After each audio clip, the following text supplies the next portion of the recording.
Well, David, as everyone hunkers down in this ongoing, unprecedented viral pandemic that's resulted in house arrest, I think I'm renaming Fridays to Friday Frustration. How are you today, David? I'm very well, Jason, and quite excited because I think this show may very well be a game changer. I think we've been just uncovering so many things the past few shows, David. It's really remarkable how they connect. And, for people who are new to Crowdsource the Truth, which we've been covering a lot of stories that are bringing attention to Crowdsource the Truth and drawing new viewers, most people know that you and I are doing a sponsor exclusive show on Fridays, and that involves the coordination of several different technologies, making a variety of disparate elements work together. And I was saying that this is Frustration Friday because people might recall that last week the sponsor exclusive show went out for free to everyone, including people who aren't sponsors, because of a technological failure with one of the service providers that I utilize. And I was in touch with the CEO of that company. They rectified the problem over the weekend, and as everybody who is a sponsor on Patreon or Subscribestar has seen, things have been back to normal during the week. But David, for Crowdsource the Truth, Friday has become the most important day for gaining new subscribers because we have both your fantastic show and John Cullen's coronavirus investigation. So usually that spurs more people to want to become sponsors, either on subscribestar.com/crowdsourcethetruth or patreon.com/crowdsourcethetruth. And of course, for your segment, people want to go to patreon.com/reverse CSI storyboards. But yet, again, on Friday, there's a technical failure that's preventing us from doing the sponsor exclusive segment. So I hope that people will still choose to sponsor you, David, on patreon.com/reverse CSI storyboards, and also to sponsor Crowdsource the Truth, even though the entire broadcast will be going out on YouTube today. Well, that's very kind of you to promote my part of the show, Jason. And I love all the people who are subscribing to me and all the people who are listening to me, because listening to me can be quite a chore, whether or not they're actually putting some money in the pot, so to speak. But let me just, if I may, give a quick synopsis of where we might be going today. And I think it's going to be a riveting journey. And what I plan to do during the show is connect the rogue operation of the Double Cross project in World War II, which was engineered and perfected, I guess, by a Sir John C. Masterman at Oxford University. And it led to singular success in what was known as Operation Mincemeat, which succeeded in diverting, I think, 3 German divisions from Sicily to Greece, where they sat there and waited for the Allied invasion, which never came, and then an Operation Bodyguard, which is the name that Churchill selected for the deception related to Operation Overlord, which was the D-Day landing. And interestingly, Operation Bodyguard got its name because Churchill said to Stalin, the truth is so precious, it needs to be accompanied by a bodyguard of lies. Whoa. Isn't that an interesting phrase? What did he mean by that? I don't understand that necessarily. It means because the truth was so important to the British and absolutely needed to be concealed from the Germans, they needed to practice the most brilliant forms of deception to persuade the Germans that what they were listening to was true when it wasn't. And of course, what that triggered, of course, is a whole array of technologies to be developed to communicate subtly to the enemy without setting up lines of communication with what are known as double agents, which could be intercepted by the enemy. And it is my belief the number one instrument or media for communicating to the double agents in Germany and so on was the BBC. Right. So, as you know, I've been particularly fascinated by the people going through the Rhodes Scholarship Scheme at Oxford University. Scheme is the Yes, ideal explanation of yeah. it. And just to remind, and then I'm going to come to an acronym that I think may help people keep up with this, because I realize we're telescoping history into a very compressed form. And the acronym will be related to CROSS, but I'll come back to that. So the BBC, of course, is today the world's biggest broadcaster, with reach into, I believe, around the world, and a weekly audience of 500 million people, and they're broadcasting in 50 languages. There is no other broadcaster or media that even begins to compete with that. And one of the reasons is because the BBC is funded by the taxpayers' license fee, in a way that, of course, competing media don't have the luxury. Don't they even I call it the TV tax, David? No, I call it the TV tax, because Ah, if the taxpayer who possesses a television set or some other form of receiving television signals from the BBC, then they're obliged to pay a license fee. I right. call that a tax, right? Yes. Um, so what's very interesting about taxes, and this isn't a diversion, but it's very important. I believe when you pay your taxes in the States to the IRS, in the United Kingdom to Her Majesty's Revenue and Customs, and in Canada to the Canada Revenue Agency, you have a legitimate faith or belief that those taxes that you're paying are applied in your interests or your country's interests.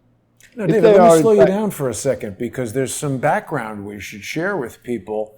Um, if I may, can I take you through this image? Because you and I yes, have yes, adopted a slightly new approach to the imagery, which I think I like.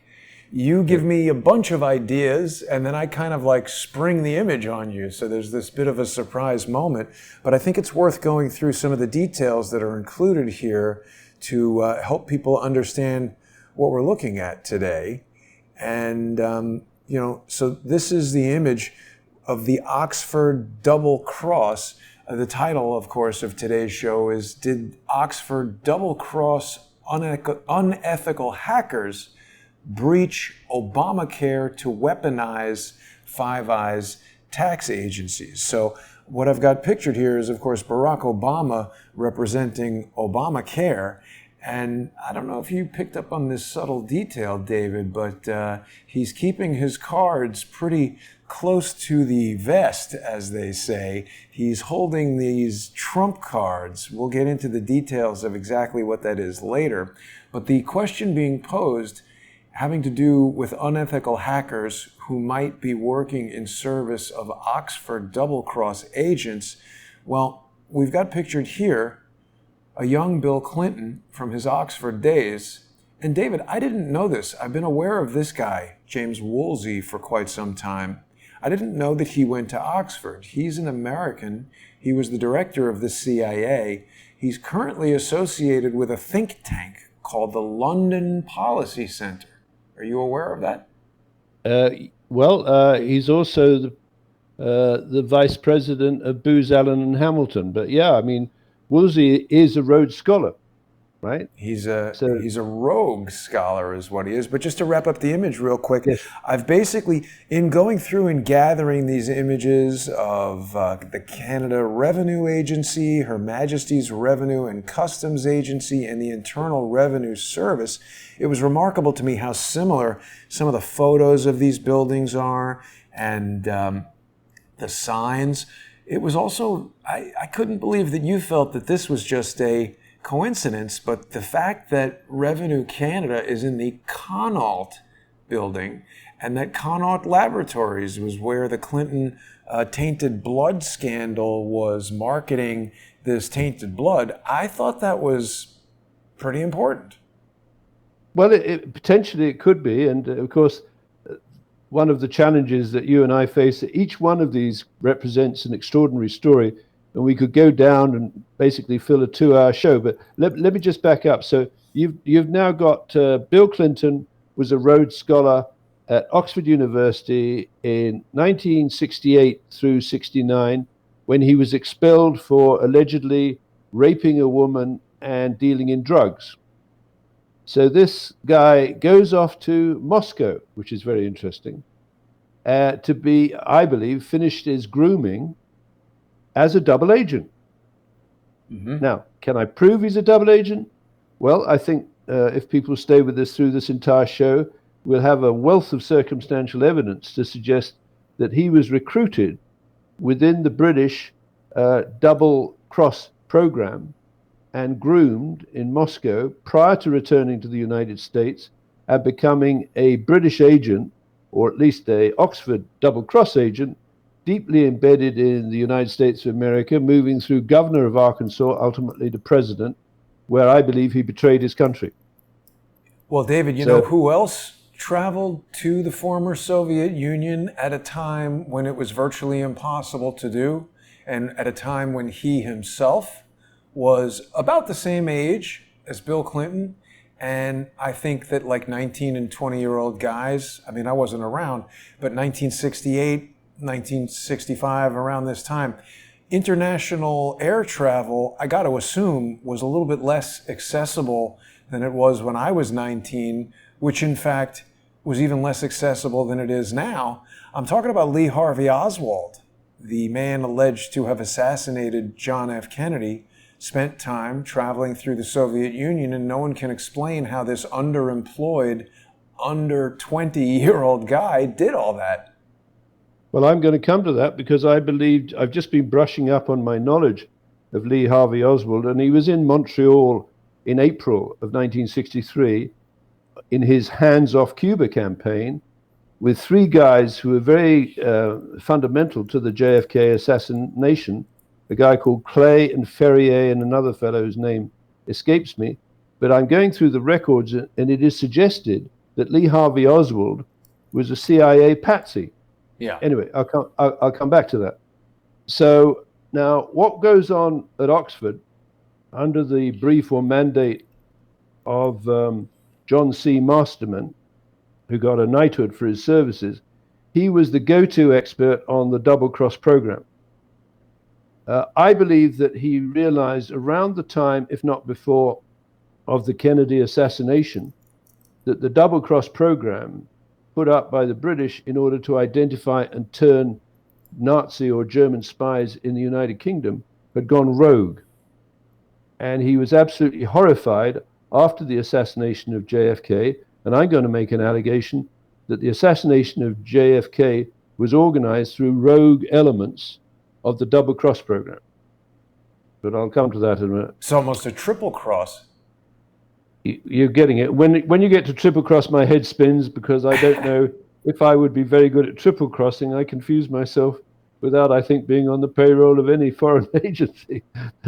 Anyway, so going forward to that, I think John C. Masterman said to himself, how do I stop the double cross program, which was intended to point at Germany and German spies, going rogue and actually hiring and recruiting Americans on the Rhodes Scholarship Scheme, which is what I think happened. So I think he said to himself, I've got to get this published. That is the story of the double cross, which is the book that you've got up there on the screen. I must get this published to alert my American friends of their potential vulnerability to a rogue double cross program where double agents are entering the United States, right, and actually betraying American secrets to the other parties or clients of the double cross program. And I'm thinking very much of Bill Clinton. Mm. So now, what would his reaction be if he found that a really dubious potential double agent like Bill Clinton, having been kicked out of Oxford, right, for rape and drug dealing and gone to Moscow, and I presume that Masterman would know about all of this because his networks are still in place, he might have said to himself, how do I get my book published in the United States, because the War Department or War Office wouldn't allow him to have it published in the United Kingdom, and expose the likes of Bill Clinton before Bill Clinton does serious damage to the United States of America. so apparently he contacted a friend of his from the OSS double cross days in World War II, a man called George Pearson, who was on faculty at Yale University. And George Pearson helped Masterman get his book published by the Yale University Press. Now, for all I know, I believe George Pearson and Masterman were in contact about specific threats that they might have seen of double agents entering the United States to betray the Republic. And David, look at this. He died in 1993. Aha, very, very interesting. I would say right up to the time of John C. Masterman's death, Pearson and Masterman were in contact trying to prevent the double cross program going rogue. And there were two people specifically that I think they were extremely concerned about.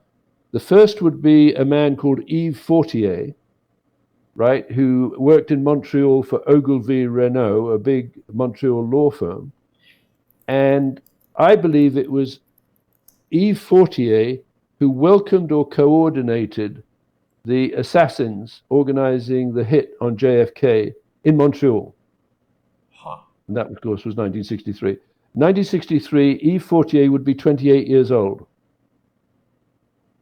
So then we have Bill Clinton arrives and studies for a law degree at Yale University.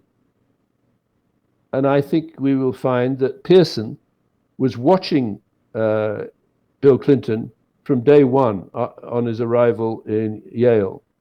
Now we go quickly through the career of Bill Clinton, and my allegation that he has all the characteristics of a double agent working under the double cross program and eventually becoming a double cross handler of his own agents while embedded in the United States government, either as governor of Arkansas or president of the United States or the lead man in this Clinton Foundation.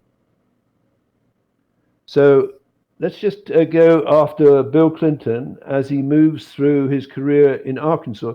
When he arrives in Arkansas, he and Hillary Clinton both lecture on law at the University of Arkansas, she on criminal law and he on constitutional law. Huh. Now, during that period in Arkansas, the physicians at the University of Arkansas Medical Center had begun to collect prisoner blood. Now, you might ask yourself, or I might ask Americans, what the hell are these physicians doing collecting prisoner blood? Well, back then, there would have been a vast amount of knowledge of bioweapons development. And one of the persons who would have known a great deal about it was Victor Rothschild, who's a biologist and the lead man at the Porton Down bioweapons establishment and the right-hand man of Winston Churchill. Now, obviously, Victor Rothschild had a big role in the bank N.M. Rothschild and Sons, and he was actually the chairman briefly of that bank, and he was also chairman of the Royal Commission on Gambling. And this is where it gets really exciting, because what I think is that the British, under the double cross program, began to realize there was a way of financing double cross programs through gambling and tax evasion.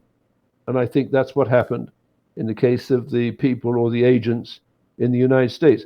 Now, there's another very important agent associated with Bill Clinton, well, potentially, I believe, as a double agent, and that is Susan Rice, who was also a Rhodes Scholar. Now, when she joins the Clinton administration in 1993, she takes a position as, I forget the exact title, the sort of the White House Defense Commission, basically the advisors to Bill Clinton on overseas strategic and defense-related subjects. Yeah, there she is. Now we get to one of the great horrors of the Clinton administration, which is Bill Clinton's role in the Rwanda genocide. Now, between Susan Rice and Bill Clinton, both Rhodes Scholars, and I will allege double agents for the Oxford Rogue Rhodes Scholarship Scheme, they managed to get the United Nations mission to Rwanda as a peacekeeping force effectively stood down. Now, wait a second, David. This is interesting because, see, I love it when we do this. I don't know anything about any of these people, and I always bring them up as you're talking about them. But this guy here, Yves Fortier, I mean, that's a James Bond villain name if there ever was one. But he is a Canadian diplomat, and he's a lawyer, but on his Wikipedia page, it said that he's the president of the United Nations Security Council. That's a pretty big deal. Oh, totally, totally. And if, as I believe, he was a double agent, well, actually, he very rapidly became, I believe, a handler for the rogue double-cross program. Obviously, those inside opportunities to access or manipulate the United Nations Security Council are just fantastic from a double-cross program. That is to say, you could get the United Nations to stand down the peacekeeping force in Rwanda, leaving the Hutus free to kill the Tutsis and the Tutsis free to kill the Hutus. Now, what intrigues me is the BBC did a very good documentary called The Untold Rwanda Story. And I think it was a woman called Jane Corbin was the producer. Is everybody at the BBC named Jane? Jane? Jane Stanley. Yes, indeed. Right. So I watched this program, and her thesis was that whilst the Hutus may have triggered the initial genocide and been killing large number of Tutsis, the numbers of dead Tutsis was grossly overreported, because if you look through the papers or the news, they say 800,000 Tutsis died and 200,000 Hutu allies. But when they dig a little deeper, they find it's quite possibly the reverse, right? And so it would appear that from the outside, I mean, it's a scene of incredible carnage. Someone was trying to manipulate the Tutsis to kill the Hutus, and the Hutus to kill the Tutsis. David, are you aware of this article in The Guardian? It says the BBC should face criminal action over the Rwanda documentary, and the Rwandan committee claims it has serious evidence of criminal offenses related to a controversial film that questioned the official accounts of the 1994 genocide. What do you know about this? Yes, that's right. So what they did is they tried to chill the BBC, and you and I know, like with all of these organizations, there are good people and less good people inside, if one wants to be charitable.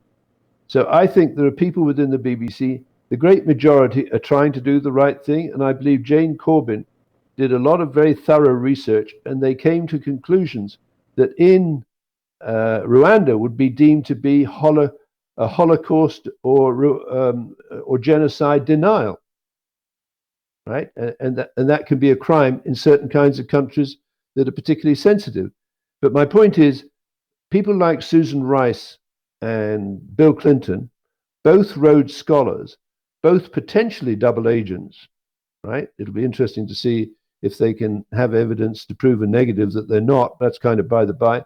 And both in an extraordinary position to foment a genocide with hundreds of thousands of people killed on both sides. Now, fast forward to the present, where we have this fashion for saying carbon dioxide is a pollutant, right? And the principal component of catastrophic anthropogenic global warming. If you believe that to be true, and you program your computers and your artificial intelligence algorithms to treat it as true, the only thing the artificial intelligence algorithms can do is kill as many people as you like. Because you, Jason, are guilty of a terrible crime in the sense that you are breathing in carbon dioxide at 380 parts per million, Breathing and out. you're breathing out at 40,000 parts per million. So if you think of a mother giving birth to a child from the point of view of the depopulationists and the global warming scamsters, it's absolutely vital to kill as many mothers or pregnant or abort their fetuses as possible. This is the sordid background to the approach that is currently being taken across the world to humanity. But I digress. So moving through 1994 Rwanda genocide, we get towards the run-up to a series of attacks that I believe can be directly attributed, not wittingly, to the BBC's use of the patent that is described as the spoken text display apparatus for the generation of television signals. And I believe it is that patent and that device which is the key to the modern rogue double-cross attacks that we're looking at today in the United States of America, including the COVID-19 attack. Over to you. Well, let's focus on this for a second, David, because, we talk about social engineers here on your show. I talk about it all the time. I talk about it on your show because maybe more than any other guest, David, you and your show here on Crowdsource the Truth and the shows that we do together are persistently attacked, whether it's with stupid comments or threats and lawsuits and response videos and all these weird, I have no evidence that any of the technical problems that we're experiencing are deliberate or caused by hackers, be they ethical or unethical, but it is a coincidence for sure how frequently these things are happening. And we know that they've said their purpose is to deplatform Crowdsource the Truth, which would end our show, silence your information. This is why we're making appeal to viewers to become sponsors of the show, even though the sponsor exclusive segment today is being offered to everybody for free. I hope that people will go to patreon.com/reverse-CSI storyboards and patreon.com/crowdsourcethetruth or subscribestar. I want to focus just for a minute, David, because there's a lot of new people who are coming to the show on this patent. I think people are familiar with your process of reverse engineering crime scenes by identifying signature technologies and then searching the patent office for those technologies. Now, one of these really, I know you don't like it when I do this, but I think they are low intelligence people. They're dumb in what they do. But one of them has said that this patent is meaningless. It's just a teleprompter. However, David, I've applied for patents and I've even gone through the process of getting provisional patents for things. And the point is, this is not merely a teleprompter, because if you submitted a patent to the patent office in 2001 for a teleprompter, they would say, sorry, you cannot patent this because it's not novel. There's nothing about it that's new and different, so you can't patent it. Obviously, this spoken text display method and apparatus for use in generating television signals must have something about it that differentiates it from a mere teleprompter. And you and I have spoken many times how this language is quite odd. This thing is generating television signals. And can I jump in here? Please. I believe this is the core technology for the modern double cross operation. That is to say, you're right. If it were just a teleprompter, basically it would end with spoken text display method and apparatus for prompting the newsreader. But it doesn't say that. It says for use in generating the television signals of the which the newsreader may not and probably is not aware. That is to say, it's a means of communicating to field agents, double agents, possibly through steganography, an instruction like demolish building number 7, right?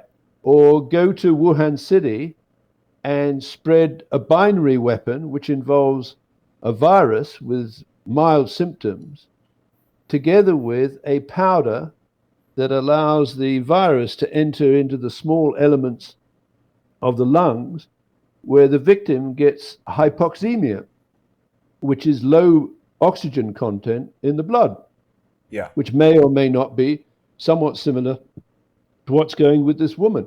What it appears to me she's doing, or potentially could be doing, is smearing the virus to contaminate the surface. But if you want to activate, this is the advantage of a binary weapon, in which I think the British would be extremely skilled. If you want to activate that virus, you come in and then you release a very fine powder, possibly a silicane powder with tin in it, which was what was used to coat the anthrax bacteria in the anthrax letters attack after 9/11. And Because let me just that was help clarify for viewers, David, a binary weapon, what you mean is it's almost like that kind of epoxy that you buy at the hardware store where there's two containers and the thing stays liquid because they're separated in the two containers. But when you mix them together, that binary, that mixture becomes your hard glue. And in the case of a binary weapon, when they're stored separately, they're perfectly safe because they only become dangerous when they interact, you see. Now, many physicians have been saying, if I understand correctly, there's something odd about this COVID-19 because it has the characteristics of hypoxemia, which is low oxygen in the blood, and the patients can turn blue and they drop dead. Now, do you remember there were various pictures of bodies on the sidewalk in Wuhan City, right? There's also, if you Google it, you'll find that the Chinese were spraying Wuhan City with stuff in trucks.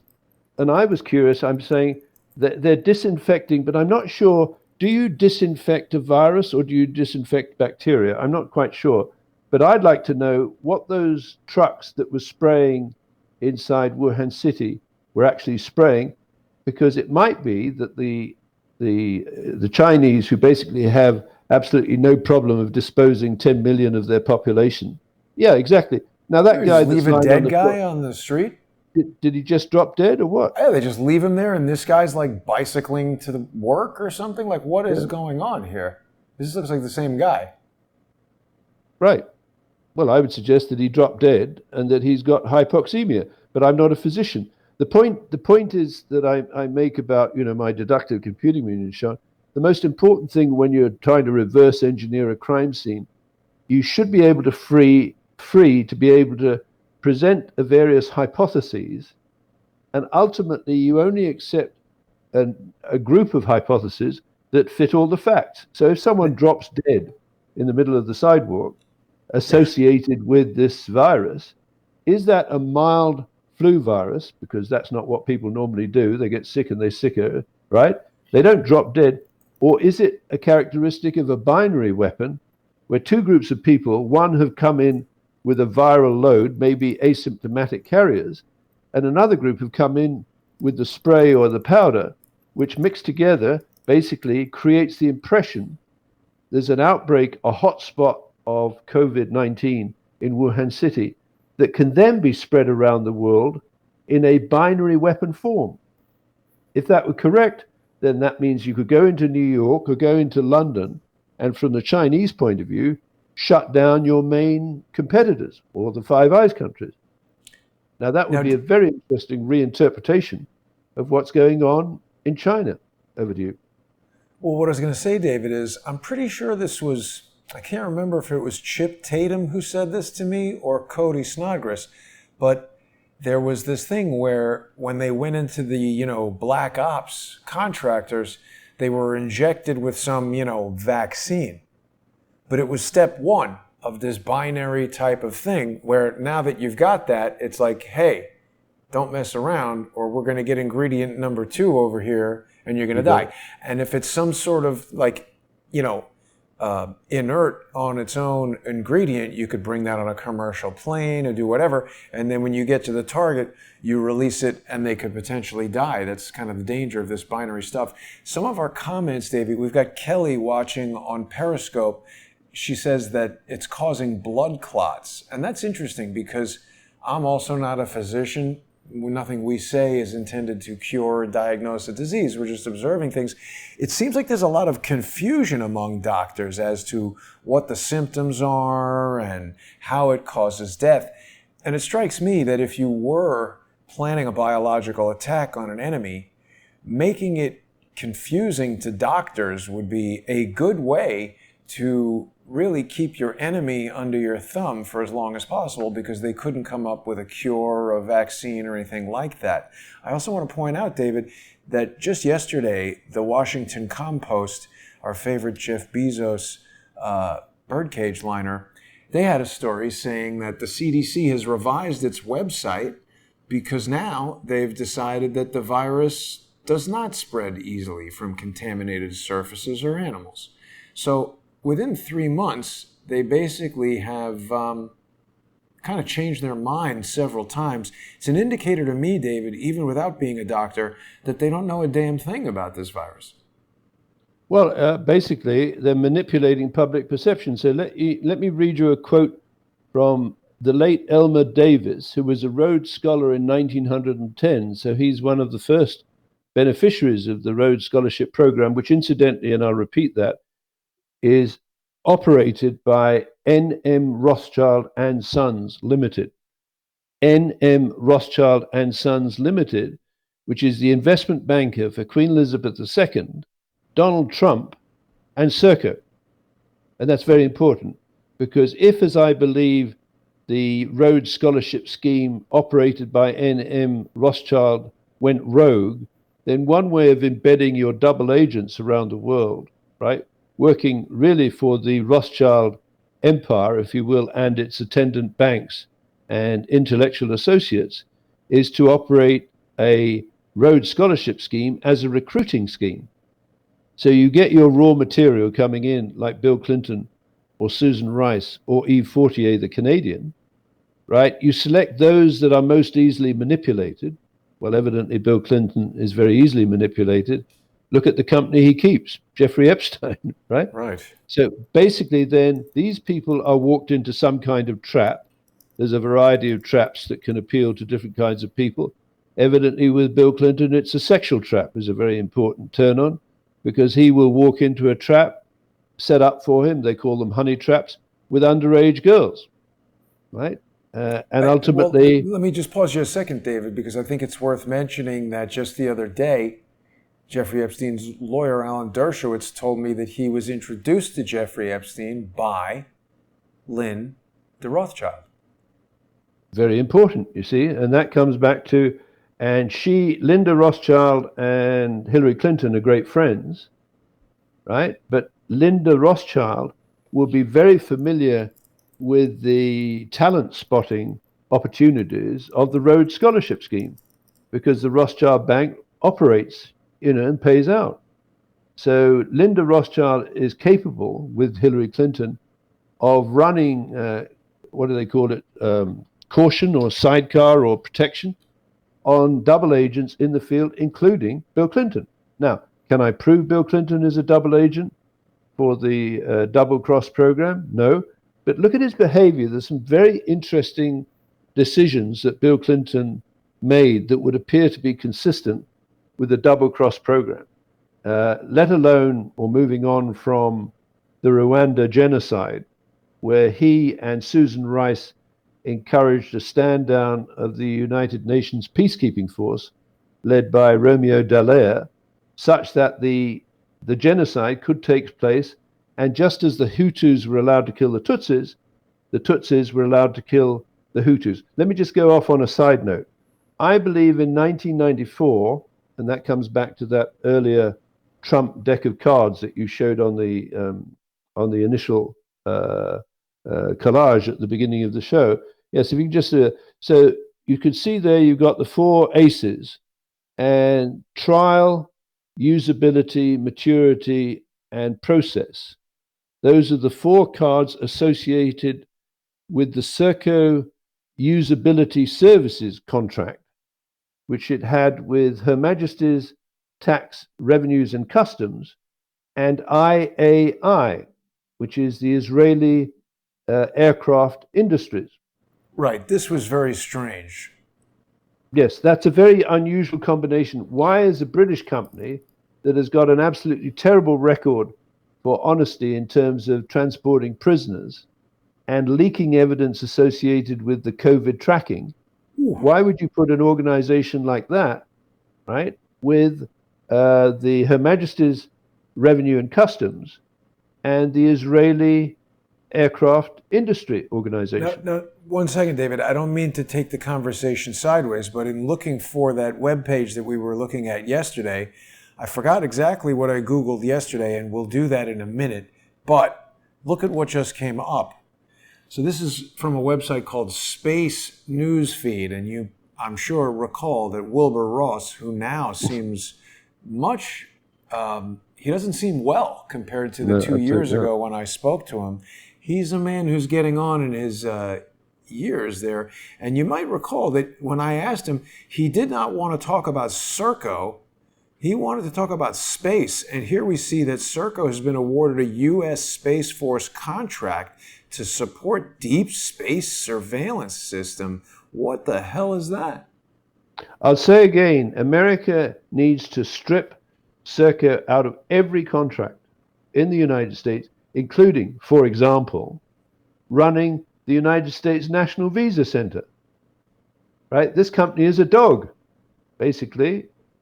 Somehow, I believe that the Clinton administration mainly has given Serco the opportunity with Obama to run the United States Patent and Trademark Office. But anyway, I digress. But what did I Google to find this IAI link that you were telling me about? Look up Serco usability and IAI, right? And I think the code for Israeli Aircraft Industries usability.net. Now that wasn't it.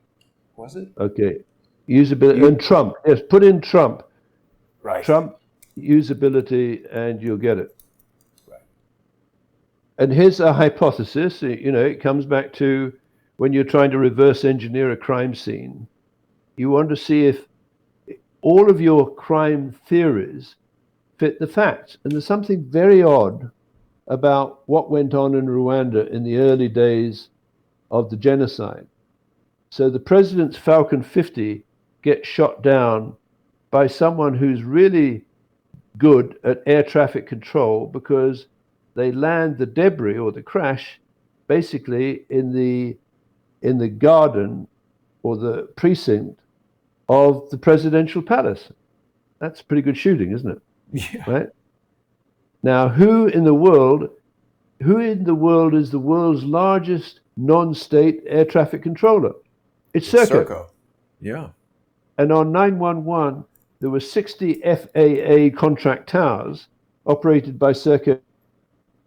Oh, David? Now, wait a minute. Okay, there, David? so we're back. I'm back. Yeah. Yes. Okay, so if there's any company capable of electronically hijacking an aircraft on 911 and flying it through instrument approach procedures onto final approach procedures and taking out strategic targets in the United States, it's Serco. And it's particularly interesting that Serco had a shareholders meeting on the 47th floor of the North Tower on the morning of 9/11, where amongst its shareholders are the British government, the Saudi Arabian government, and the Singaporean government, and two big teachers' pension funds, and 10 global custodians with $100 trillion of assets under management, and BlackRocking, the world's biggest shadow banker. But I get ahead of myself. Just going back to that Rwanda thing, I think it's very important to introduce the concept of catastrophe bond now. Now, you and I have talked quite a lot about catastrophe bonds. It's a rather arcane subject, and it's like what I think you and I were discussing yesterday, how you don't have time to be an expert in all fields, but I think you have developed this skill between interfacing between the medical profession and the legal profession, because your father's a physician and you spent so much time defending yourself against these clowns from a legal point of view. You see what I call in my artificial intelligence days, you can propagate effects. So when Dershowitz said, you cannot deny us the right to vaccinate you, if I understood him correctly. It's not in your right to not be vaccinated, yeah. Yes, and I was stunned at that. Now, your brain was obviously racing, and you responded quite nicely, I think, to this clown, right? But what you could have said, and presumably you might have communicated that to your father, what do you think, Dad, if someone drags me off to be vaccinated, right? What are my legal rights if I don't agree with being vaccinated? Anyway, that's another discussion. But with me looking at that Rwanda genocide, the incredible number of dead, the incredible brutality, the rates, the rapes, the Hutus killing the Tutsis killing the Hutus. Wouldn't it be interesting from a catastrophe bond and daily body count point of view to have a Heron surveillance aircraft up in the skies above Rwanda, looking down and doing a body count? Now, wait a minute. You're getting ahead of yourself again because, see, this is what happens, David. We have these lengthy phone calls, and I try to hold you back because you're revealing information that I know we both now know, but our viewers don't know. So I still haven't been able to find that same thing we had yesterday with the Trump cards in it, but the Heron aircraft from IAI this is really interesting. I want to spend a little bit of time with this if we can, because this is a drone aircraft produced by, so what is IAI? It's Israeli Aircraft Industries. Okay. So this is some Israeli aerospace company that's making this drone. Yes. And it's a pretty interesting looking drone. It's large. It's bigger, than a person. It's almost the size of a full-sized aircraft. And there are certain things about it that are quite notable. Now, a lot of people watch Unseen Libya with Jimmy and Joanne Moriarty, and they tell us that Turkey has become a drone sort of leader. They've developed their own, this is what they've said, their own sort of like drone. But here's the interesting thing about it, David. It looks really remarkably similar to this Israeli drone, in that it's got a propeller pointing rearward like this, which seems to be the only, thing that motivates the thing, the only thrust. And it's got this air intake right above that. And I mean, it just looks remarkably similar in a lot of respects. There are a couple of cosmetic differences. This tail section, now wait a minute. Turkey's drones are battle tested. So here's a picture of the Turkish drone. This looks exactly like the Israeli drone, and it's got the Turkish flag on it. So I don't know. What's going on with Israel providing Turkey? Doesn't that look similar to you? Yeah. Israel is exporting this technology, and I believe they have one in Canada that Canadians have been using in Afghanistan. The point I'm making is, and let me come back to these catastrophe bonds.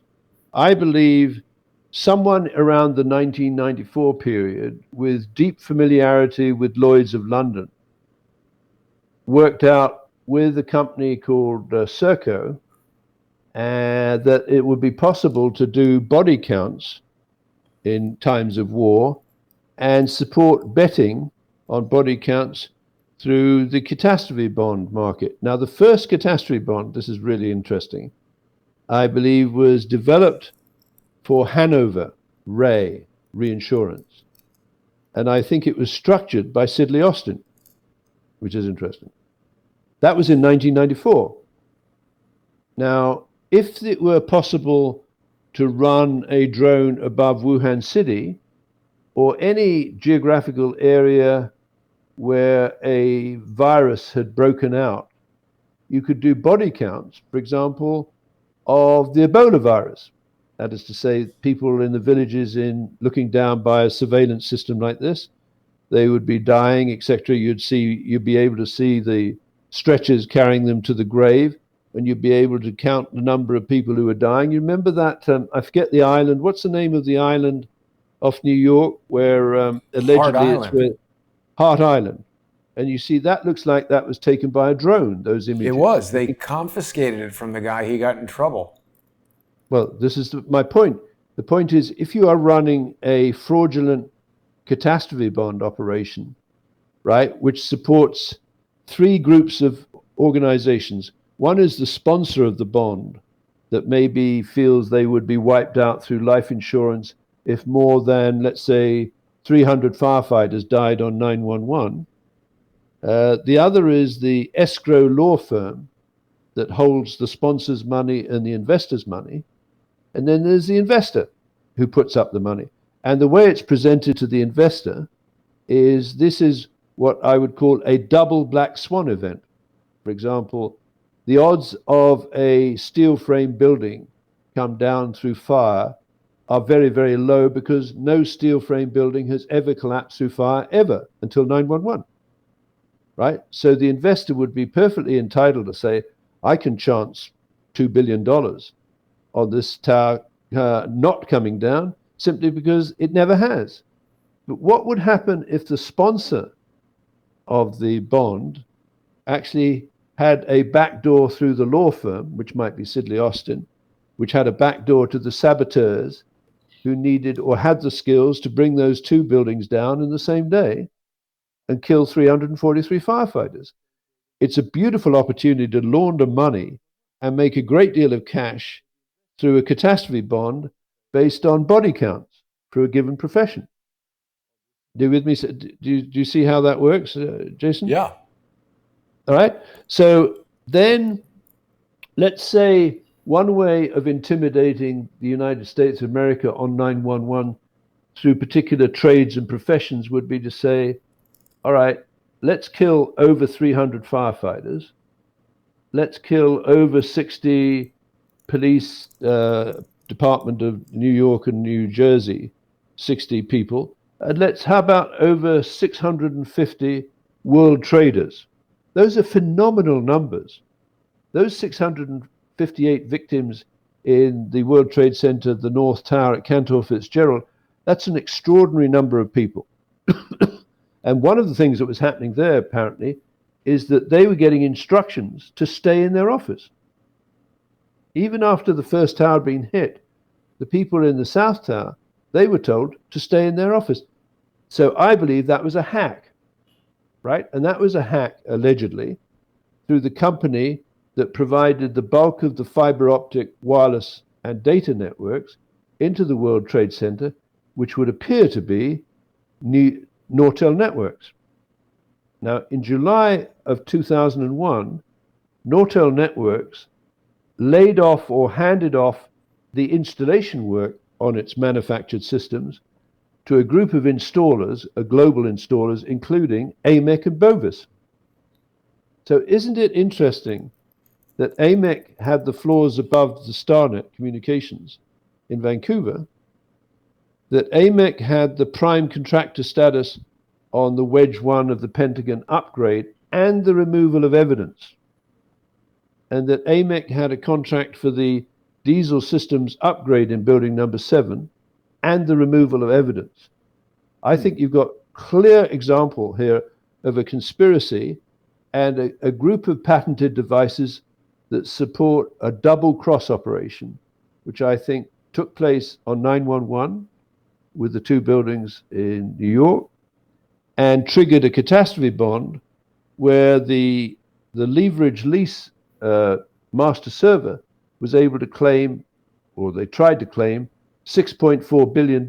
It got whittled down, but essentially they made $1.2 billion profit 6 weeks after taking out the insurance through Willis Faber. And you can pay off a lot of people to look in the wrong direction, including the insurance justers, with $1.2 billion. Over to you, Jason.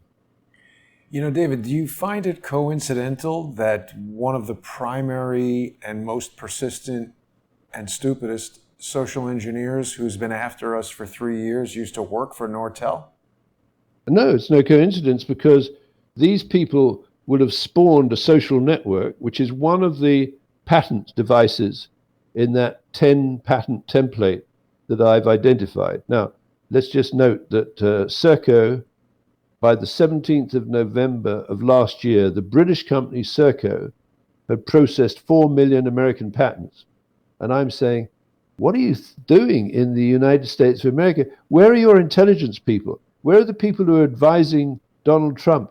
What the hell are you allowing Serco to operate the patent office and the back office of Obamacare? There is no coincidences. One of those patents is about generating content for social networks. So the people that are giving you a hard time, I believe they're receiving their instructions through the BBC's spoken text display apparatus for the generation of television signals, the Jerome Lemelson tracking of prisoners using artificial intelligence algorithms, and the system for generating artificial reality content on social networks. So in a sense, they're a little like Jane Stanley. She's a script kiddie, And these people, they're doing exactly what they're told. Now, let me just go off at a tangent here. Well, it's not really a tangent. You know, we spend a great deal of time looking at the statue by Eric Gill outside the BBC. Yep. I was ruminating the other day the phrase a Renaissance man, right? That's always conveyed to me that as a Renaissance, it's the flowering of logical thought and science and art, an extraordinary period, productive period and creative period in human history, sort of centered around the Europeans. There's a French word that translates the English word obedience. And the French translation of obedience is obéissance. You know what we're moving into, Jason? The world of listen and obeisance. It's an era, don't think, stay 6 feet apart. Here's the money coming into your bank account through a fraud on the revenue, the IRS, because no one, as far as I can see, is asking, where the hell's this money coming from? I'm asking that. It's coming from the taxpayer or dirty money borrowed off the books, right? So at the end of this period of social distancing, where you're not allowed to gather together and protest anything, there'll be a whole bunch of people who have now got dependent on the government taking money from the taxpayer and funneling it into their bank accounts. Now, and I've heard, go ahead. No, you've heard what? I've heard the place where I do some work, there's a restaurant opening, and I was talking to the chef this morning, and he says quite a lot of his staff, they'd rather stay at home and receive the check from the bank, from the government. Wow. Now, that'll probably, well, you know, it's quite a lot of money, right? And you just stay at home. $1,200 every 3 months? I don't know about that. Think what that does for the psyche, the American psyche. It means you stop being a nation, a Renaissance nation of entrepreneurs and thinking that are progressing, one of the most progressive countries in the world, and you revert to a total dependency on the state, where if you don't listen and obey, they'll stop payments into your bank account. You know, David, have I told you the story ever about the time I visited Ukraine in 2003 or 4 with my then wife? We went to the apartment building that she grew up in, that her brother and his family now lived in. And it was a disaster, David. I mean, if you saw this building downtown Vancouver or New York City, you would not enter it. Spray paint, broken lights, broken windows, graffiti. And I said to my ex-wife, why doesn't your brother, create a homeowners association and get $5 a month from everybody? And, I asked her why the building was in such disrepair. And she said that after communism fell, the government was no longer taking care of this building, so now it's just a wreck. And I suggested, why doesn't her brother create a homeowners association and get $5 a month from everybody and just hire somebody to come fix the lights, the windows, paint the place? And she said to me, you're American. People around here don't think like that. And she was referring to my entrepreneurial spirit. When I was a little kid in elementary school, when I was done reading comic books, I would make a little cardboard box comic book stand and sell comic books in the neighborhood to buy more comic books. I was always thinking about how to be entrepreneurial and create a sustainable business. Well, I'm very fearful, but let me just go back because I think I've discovered something really extraordinary about the body counting cat bond frauds that would apply if, for example, there was a malicious force using binary weapons to target selected cities, including Wuhan and New York and London, with a low or mild symptom virus, which when combined with a very fine dust enters the lungs so that the victims get hypoxemia, and if they're nowhere near a ventilator, they just drop dead. And that's not a million of miles away from the symptoms that appear to be communicated through some of the physicians and doctors, which are quite concerning. So the great danger of not or failing to understand the potential criminal operation of a catastrophe bond is that it's going to come back and bite you. So if, for example, there was a Heron surveillance plane over Rwanda counting the bodies and then sending the signals to the BBC through this back channel, such that there were people who could sponsor a catastrophe bond, it's very important to know that the first catastrophe bond, as I understand it, was written by Sidley Austin, the law firm, for Hanover Reinsurance. And that's particularly relevant. And that was in 1994. That's particularly relevant because I think it was last year, Sidley Austin law firm got a award from the Chinese Law Association for 3 major projects in China. One of them was the listing of CanSino Biologics on the Hong Kong Stock Exchange, where CanSino Biologics is an alliance between the Chinese military and the Canadian government to develop a vaccine for COVID-19. So isn't that interesting? When was that? Is this in 2017? I think it's 2017 or 2018. It relates to 3 projects that were mastered or managed by the Sidley Austin law firm. Yeah, there you go. Right. Well, I don't think this is it. This doesn't talk about CanSino. All right. Well, that's not. There is one where it is CanSino. Here we go. Here it is. Okay, there are 3 Sidley deals of the year. I can't see the date. What's the date? It's February 13th, 2020. Oh, well, there we are. It's even more recent than I thought. Now, I think it's worth spending a little time on these 3 projects. So CanSino Biologics is developing a vaccine for COVID-19. Now, I'm told that the human trials take a long time because when you're introducing a vaccine and matching it up with a virus, you first of all go through the animal kingdom, then you go through the humans. But I would suggest or invite you to consider the possibility that Sidley Austin will conspire with the military, the Chinese military, and CanSino Biologics to be the first in the market with a vaccine for COVID-19. And of course, if the population of China is forced to be vaccinated, what are they going to do? Remember, that hospital that they built, and they were talking about 7 or 10 days, it's got iron bars on the outside, as I understand it, in Wuhan City. And there are videos of people being dragged in screaming to that hospital, presumably to get vaccinated.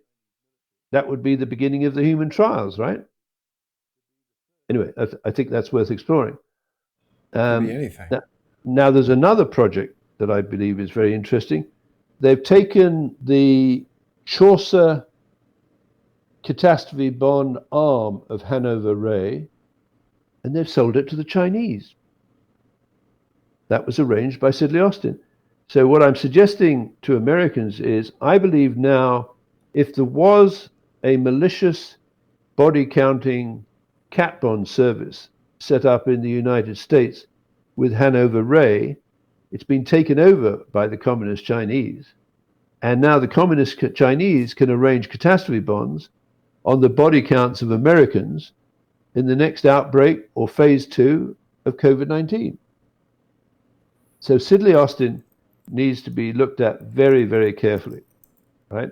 Because let's go back a little bit into the Sidley Austin alumni, right? In 1985, Sidley Austin hired Bernadine Dawn, the former leader of the Weather Underground organization, into its staff in Chicago, where she said about, I believe, grooming interns and junior partners. And basically, one of the people who became, it would appear, her protege is Michelle Obama. Shortly afterwards, it was Barack Obama. So the leader of the Weather Underground organization, Bernadine Dawn, who apparently speculated with her husband, Bill Ayers, on what to do if Americans didn't accept the revolution, she says, well, basically, we'll have to set up re-education camps. And if necessary, we're going to have to kill 25 million Americans. David, were you aware of the Sidley Austin Alumni Network? Yes, I think so. It says that through the Sidley Alumni Network, we provide opportunities for you to connect with the alumni community and current Sidley lawyers to engage with training and development initiatives and to benefit from industry insights. Connect online to the Sidley alumni community and learn all about the benefits. That's interesting. You can't get past this unless you log in. What do you think of this, David? Well, I think Sidley Austin is another law firm that we need to check back, or Americans in particular need to check back in its history, because it was established in 1866, the year after the end of the Civil War. One of its first clients was Mary Tolbert Lincoln. A later client was Elizabeth McCormack Rockefeller. So Sidley Austin seems to have a fascination with powerful and exceedingly wealthy families. Moving into the last century, the beginning of the last century, you have this fascinating story. And I was listening to your interview with Dershowitz, and he mentioned Typhoid Mary, which I found intriguing. Yes. Now, I don't know what he knows about Typhoid Mary, and I don't know that I know more than he does. I think But the Typhoid Mary story is fascinating because she's an Irish-born woman. She immigrates into the United States. She becomes a cook for wealthy families. And apparently the pecking order in a wealthy family mansion is the cook is addressed by, it would be Mrs. whatever it is, surname Mahon, I think, as opposed to her Christian name. Ooh, David, wait a second now. Yeah. There's something very important about this. So I've heard of Typhoid Mary, obviously, but one of the things I enjoy so much about our collaboration is that you've got vast wisdom and knowledge about stuff that I've basically kind of like heard of, and that's about it. So Typhoid Mary is Mary Mallon. How do you pronounce her last name? Mallon, I guess, will do. It might not be in Irish, but... So she lived from 1869 to 1938. And Alan Dershowitz was referring to a Supreme Court ruling from 1905, which would have happened right at the time that Typhoid Mary was around. So when was Typhoid Mary kind of doing her typhoid thing? Well, I think she worked for wealthy families. Then one of the families, I think it was a Charles Warren, hired an investigator to track down, because members of his families had got typhoid, and he'd done some checks with apparently some of his fellow families, wealthy families in New York, had got typhoid. So he hired this guy to track down, and he was eventually able to nail it as Mary Mallon, if that's her right now, or Mary Typhoid, Typhoid Mary, she came to know. She'd worked for all of these families, and she was an asymptomatic carrier of typhoid, the bacteria. But the reason I'm asking you all these questions, David, is that it seems like she would have been like 35 or 36 in 1905 when this Jacobson v. Massachusetts case was decided. So this is the first typhoid inoculation at the Army Medical School in March of 1909, 4 years after the Supreme Court case referenced by Alan Dershowitz determined that the state has the right to force you to be vaccinated. So we're right back where we were in 1905 and the outbreak of typhoid, where they're trying to force everybody to be vaccinated. Now, there was another case. I need to brush up on my case law and have this stuff at the ready. But this decision, this Supreme Court decision of Jacobson v. Massachusetts, has been referred to in other cases where they say, oh, well, because this is settled law, this is what we're going to do. We're going to force you to be vaccinated. It was used in the 1920s to do forced sterilization of someone who was like a third generation that had some kind of mental illness, that the court decided it was in the societal interest to cut this family's line of genetics, because they decided that whatever their mental issue was, they could be sterilized and not allowed to reproduce. So that's a real population control thing. And I don't know. I don't know any of the facts or details about Typhoid Mary, but it's one of these stories that's been around for so long that when you hear it, it's just generally accepted as true. I want to explore the possibility, David, that what if Typhoid Mary was just a patsy who they set up to appear to be an asymptomatic carrier, but what if she was, just hapless, she was socially engineered, and they used her case and this Jacobson v. Massachusetts to start this idea of forcible inoculation, which now the highly untrustworthy, in my opinion, Alan Dershowitz is pushing this same agenda again.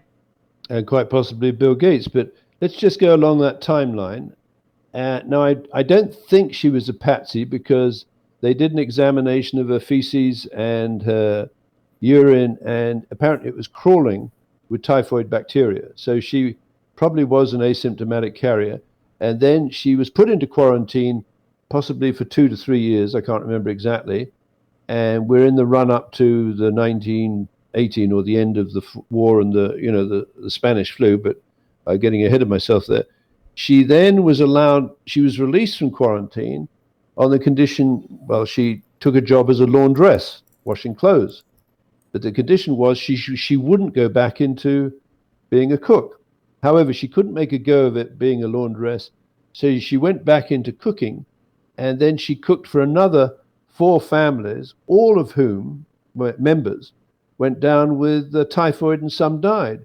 So they put her back into quarantine, and she stayed there, I think, for something like 30 years until she died. So it's an extraordinary story.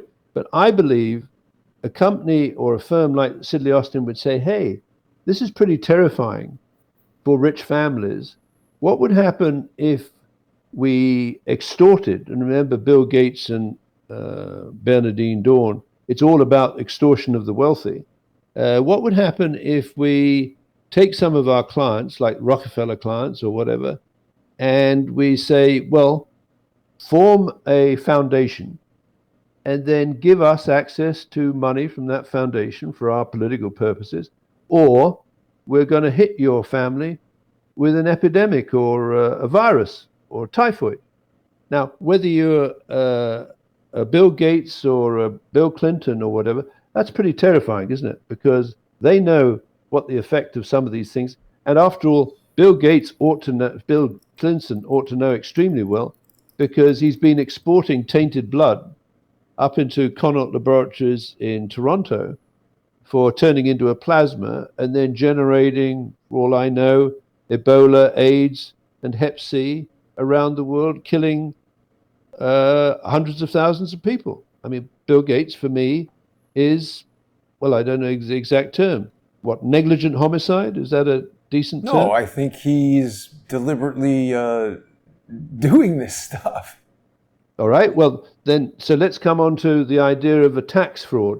Wouldn't it be interesting if you took some of the revenues paid up by the taxpayer, let's say I'm lumping that in with the license fee in the UK paid to the BBC, and you diverted some of that tax revenue into creating a pandemic and paying off the potential victims with money in their bank account, such that they become totally dependent on you and they obey you in order to collect the money by maintaining a social distance between each other and limiting the extent to which that they can deploy in large groups, like protest movement in Hong Kong. This is the ultimate method of controlling society, in my opinion. But I think that's just it, David. I think this plan of controlling society through inoculations, it started out as a very simplistic eugenics plan where we'll just tell everybody there's a dangerous disease around, or maybe even deliberately release a dangerous disease. And then, once they discovered this concept of inoculation, which was the first vaccine developed, I've only recently learned, was the smallpox vaccine, 1796.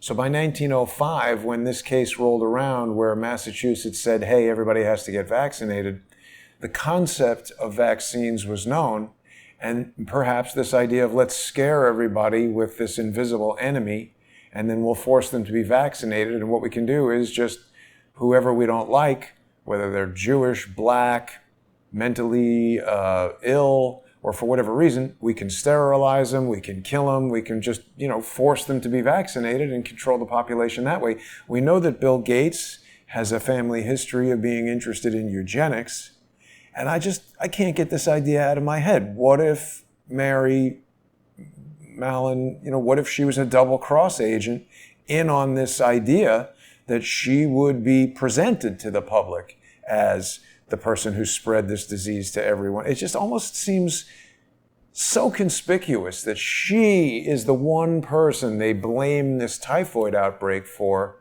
on. I don't know. It kind of reeks of being a planted story. And now we've got Dershowitz referring back to it in a totally legally unsound argument that he's trying to present to people to use for forced vaccination in 2020. Something stinks here, David. Yes, and I think it's blackmail. It comes back to this issue. So let's go back to that double cross story related to Operation Mincemeat, right? Where a guy had committed suicide by chewing into rat poison. So he died, but the symptomatics apparently are not dissimilar to something that could fill the lungs with liquid, right, pneumonia or whatever it was. So they took the body and they put it in dry ice, and then they dressed the body with a nice uniform and a letter signed by Mountbatten pushing for this Major Martin to be received by the general in the southern hemisphere, the Mediterranean, and carrying secret papers or an indication that the Allies would be invading through Greece instead of Sicily. The Germans fell for it. The film that I particularly liked about it was The Man Who Never Was, and I urge everyone who doesn't understand what a double cross program is to look at that, because it required a lot of people to forge the papers, the uniforms, dressmakers, etc., to put that operation together. And I believe associated with it would be broadcast by the BBC, perhaps steganographic broadcasts, right, where the BBC is sending messages but not setting up dual communications. So basically, you feed the propaganda. Well, you feed the propaganda to the agents in the field in Germany for them to operate with, but you don't allow the agents in Germany to communicate back through that channel, through the BBC, because then you run the risk of someone intercepting the communication and realizing that the double agents in Germany are actually being driven by the BBC. So it's one-way coded communication. Yes. Now, wait a minute, David, because this is just exactly what I was talking to Dershowitz about, that he got all freaked out before he, ripped apart his cell phone and hung up on the call. I was talking about a steganographic message that spanned the New York Post article that directed the viewer to a link on Amazon.com from a review by Ghislaine Maxwell, which just seemed so conspicuous, so weird. When I started asking questions about it of the New York Post journalist and Leah Safian, the attorney who had taken the photo, they all got really bent out of shape, as did Dershowitz. Well, I think, let me just quote again, Elmer Davis, Rhodes Scholar, 1910, American newsman and director of the U.S. Office of War Information during World War II. And this is his quote: "The easiest way to inject a propaganda idea into most people's minds is to let it go through the medium of an entertainment picture when they do not realize that they're being propagandized." Elmer Davis, as quoted in Hollywood Goes to War. Wow. So the role of the BBC, I believe, is to inject right, propaganda, not necessarily with the knowledge and consent of the BBC newsreaders or many people in the chain of command, but within the BBC using that patented template, which I think is a double cross template of patented devices, 10 of them. I've got them up on my website if people are interested. But the three perhaps most important patents are the spoken text display apparatus for the generation of TV signals. I think the generation of the TV signals are instructions to the field agents as to what they should do. I misinformed their masters in the German High Command. And then what the British do is they monitor the behavior of the German command through the Enigma machine, to see if the propaganda is arriving in Germany. And I'm saying that model works perfectly against America. Again, that is to say, you take your Rhodes Scholars at Oxford, you identify which ones can be corrupted, manipulated, contaminated, or basically have no moral integrity, whatever, like Bill Clinton. You send him to Moscow to finish him off a bit. Then you send him back into the United States, where he lectures on constitutional law at the University of Arkansas. The physicians at the University of Arkansas have started collecting prison blood. And I believe that would have been with the knowledge of the biological warfare experts at Porton Down, perhaps led directly or indirectly by Victor Rothschild. Right?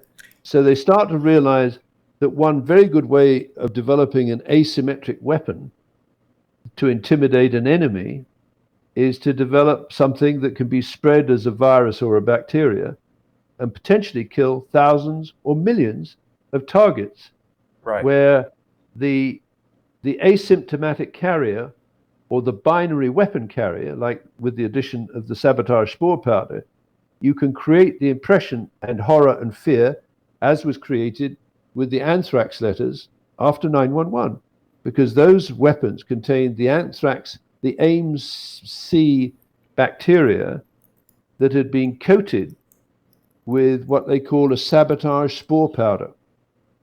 And the sabotage spore powder was a silicane, basically a silicon-based powder with a tin inside it. Now, what the Sandia laboratory said is this silicon grew from within the bacteria. That's bullshit. As far as I'm not a bacteriologist or a microbiologist, but the bacteria, the anthrax bacteria, does not spontaneously grow silicon. David, so this look at what Senator Leahy's address was, 433 Russell Senate office. Is that his office number? 33. I guess. Interesting. I just want to ask you one other thing, David, because you were talking about the Enigma machine. Do you know what I immediately think of when I see this? What? Perhaps this is my age, but looks kind of like a BlackBerry with a keyboard and a screen. And is Phantom Secure the modern equivalent of an Enigma machine? I mean, it certainly is. It sends and receives coded messages. Well, this is very interesting. So let's hop over to Vancouver.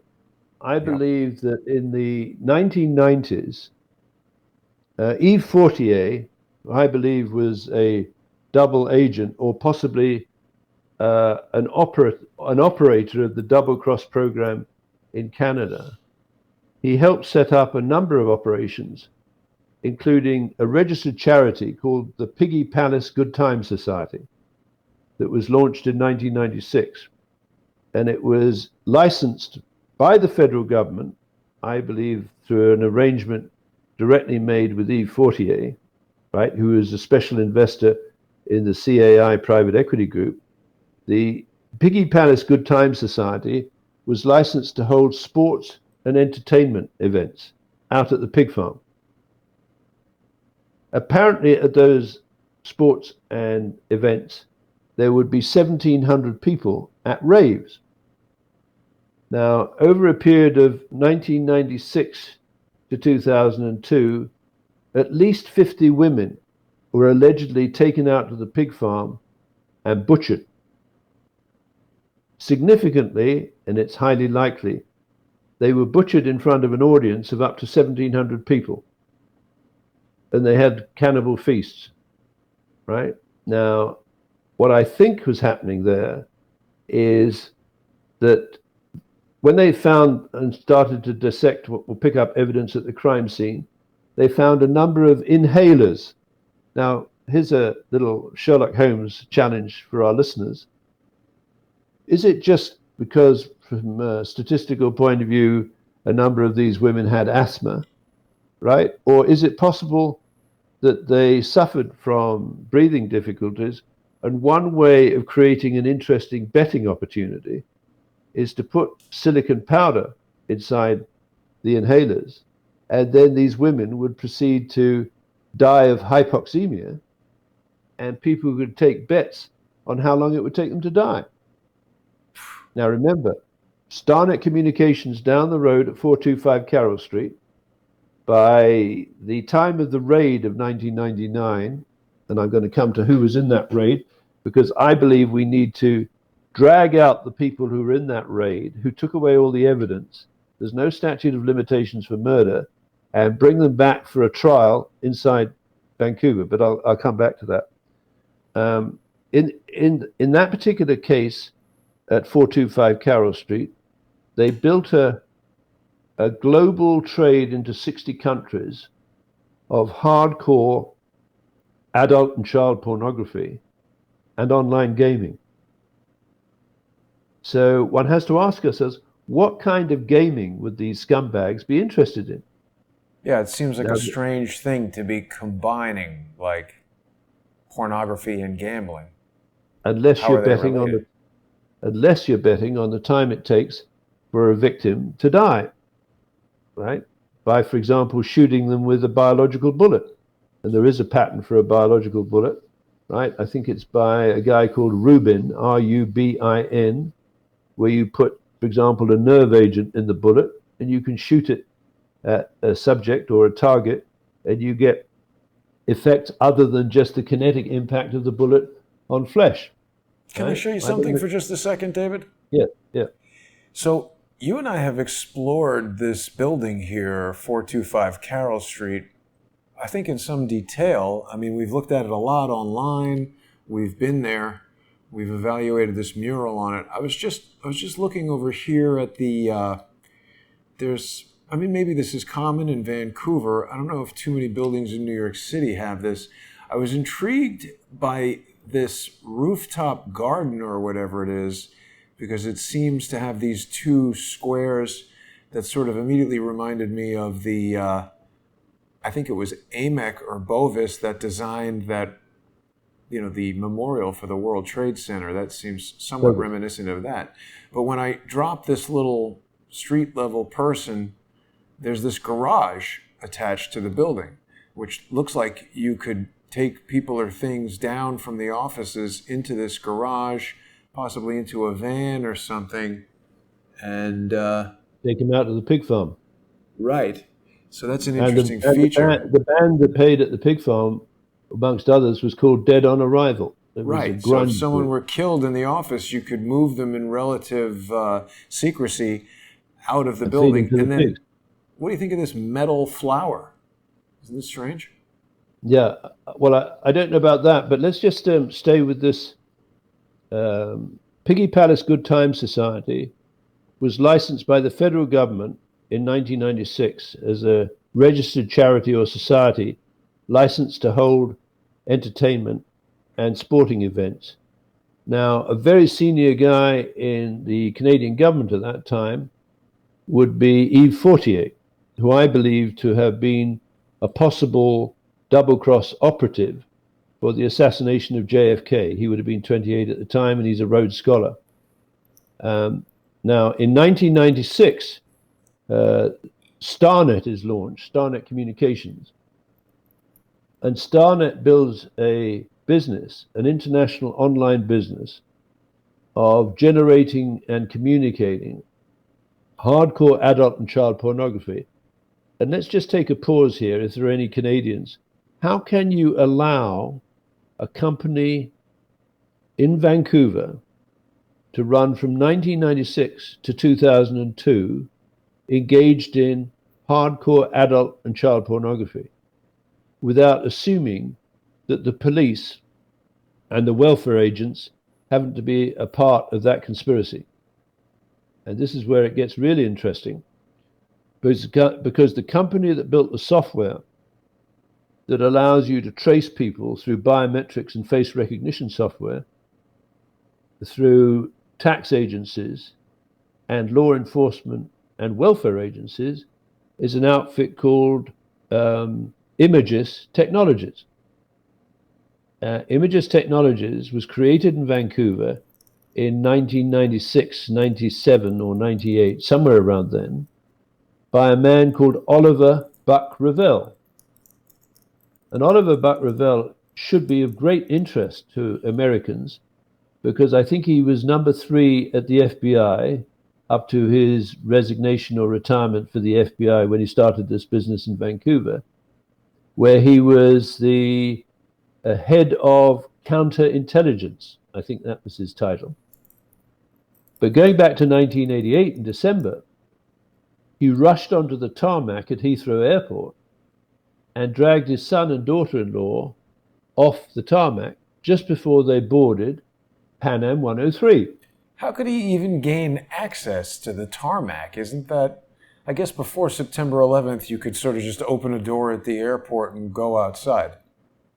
But if he had a badge showing that he was a senior guy in the FBI and they were investigating terrorism in the UK, maybe he could get onto the tarmac. David, look at this picture of him. This is the first time I've seen this. Here's Oliver Buck Revell. I mean, what is that, the Navy, the Marines? I think he was a Marine, yeah. Okay, look at his eyebrows. Don't they look strange to you? Doesn't it look like he's wearing lipstick? Maybe this is like Ferrier.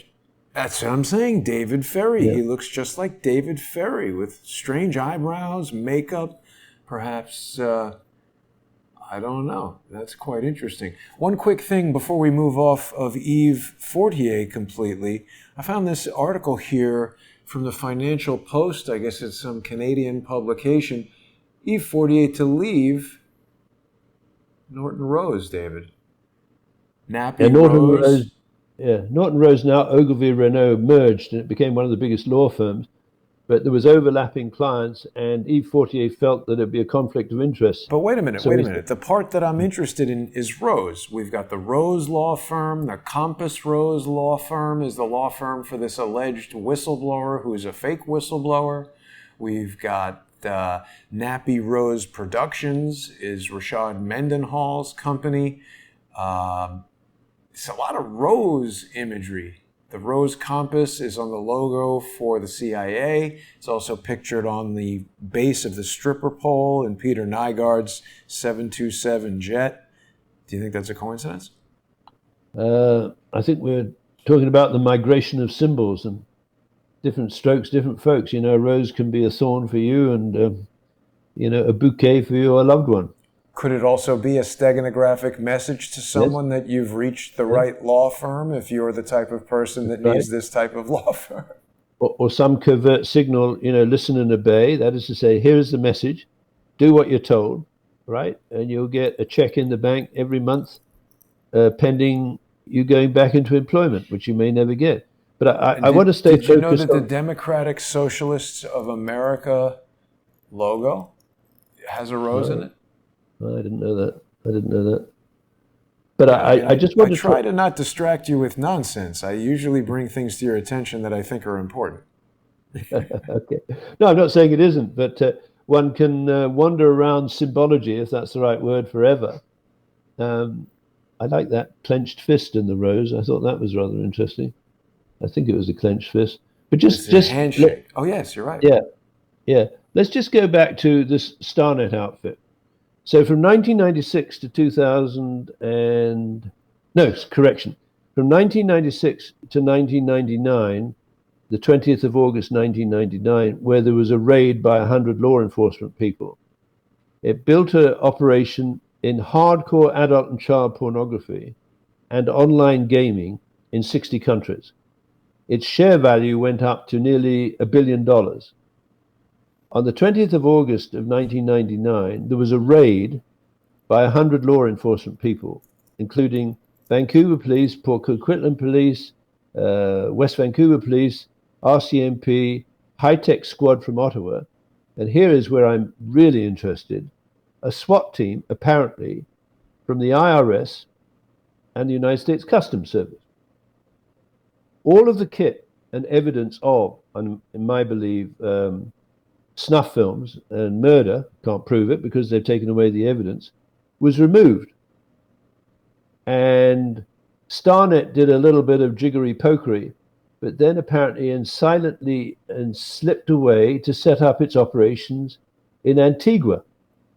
How do we know that? Well, you just Google it. I mean, I don't have any evidence to say that they didn't, right? And they were carried using out a server in Antigua at some point, weren't they? Yeah, yes. But it also said that they set up operations in Antigua. Well, Antigua is a British protectorate. So if Starnet Communications was a double-cross operation engaged in hardcore blackmail and entrapment and extortion, then they would want it to keep operating. And the natural place to go to is somewhere outside the reach of Canada Revenue Agency or the United States FBI and set up in a British protectorate using the protection, because I think Antigua is an island, right? Barbados and what have you. So this is interesting, David. I've found here a Form 10 QSB, Starnet Communications International, Inc. This is definitely the company that we're talking about because it lists its mail address as Starnet Com International, 425 Cal Street, mezzanine level. I don't know if we ever knew that before, but they've got a P.O. box in Antigua. Newgate Street, St. John's, Antigua. What do you think of that? Well, my theory is that all of the kit, and there's no statute of limitations on murder, showing evidence of murder in front of a camera for an online audience was taken away. I had thought it might have gone down to building number 6 in New York or building number 7, but I think it's more likely that it went to Antigua, where they carried on this operation, right, under the umbrella or protection of a double-cross network.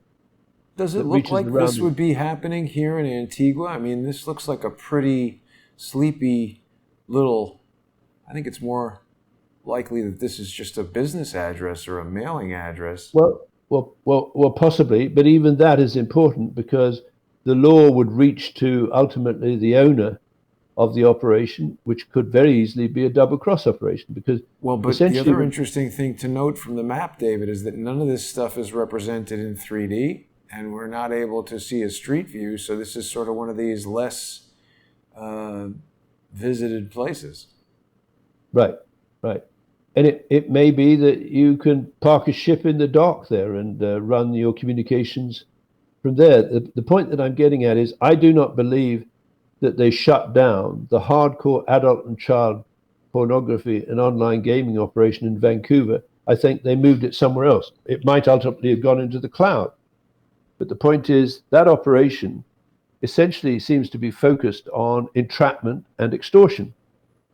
Now, so if the IRS and the Customs Service took away that kit or facilitated its removal to Antigua or an operation, maybe a building number 7, I believe they committed a felony. So apparently the RCMP sergeant in charge of that raid was a man called Bob Paulson. And Bob Paulson would go on to become the RCMP commissioner, which is the most powerful guy within the RCMP.